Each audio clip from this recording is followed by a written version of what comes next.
بسم اللہ الرحمن الرحیم۔ السلام علیکم دوستو۔ ایک چھوٹے سے گاؤں میں احمد نام کا ایک لڑکا رہتا تھا۔ وہ بہت غریب تھا لیکن اس کی ماں نے اسے بڑی محبت سے پالا تھا۔ احمد بچپن سے ہی پڑھائی میں بہت اچھا تھا۔ ماں نے سلائی کڑھائی کر کے احمد کی پڑھائی کا خرچ اٹھایا۔ احمد نے محنت کی اور اسکالرشپ پر شہر کی یونیورسٹی میں داخلہ لیا۔ کچھ سالوں بعد وہ ایک بڑی کمپنی میں ملازم ہو گیا۔ اس کے پاس پیسہ، گاڑی اور سب کچھ تھا، بس ماں نہیں تھی۔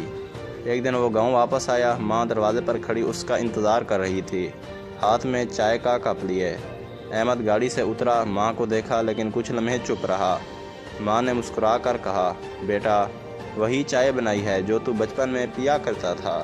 احمد نے چائے لی، ایک گھونٹ لیا اور اس کی آنکھوں سے آنسو بہنے لگے۔ وہ بولا، ماں پوری دنیا کی چائے پی لیکن تیرے ہاتھ جیسا ذائقہ کہیں نہ ملا۔ ماں نے اس کے سر پر ہاتھ رکھا اور کہا، بیٹا ماں کا پیار چائے میں نہیں دعاؤں میں ہوتا ہے۔